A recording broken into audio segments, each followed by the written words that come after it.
Keluarga Bibi Ardiansyah menyebut orang tua dari Tubagus Jody sempat mendatangi mereka untuk menyampaikan permintaan maaf. Tubagus Jody kini telah dinyatakan sebagai tersangka atas kasus kecelakaan maut yang menewaskan Vanessa Angel dan Bibi Ardiansyah beberapa waktu lalu. Ia pun ditahan di Polres Jombang, Jawa Timur. Kelalaian yang dilakukan Jody memang sangat disayangkan oleh keluarga Vanessa dan Bibi. Namun rupanya, baru-baru ini keluarga Jody sempat mendatangi rumah Bibi Ardiansyah. Dalam kesempatan itu, orang tua Jody datang untuk menyampaikan permintaan maaf atas kesalahan anaknya. Pertama, dia minta maaf atas kelalaian anaknya.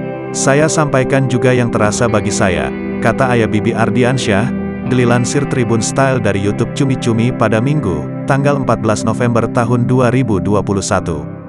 "Niat baik orang tuanya bagi saya sih alhamdulillah jugalah," imbuhnya.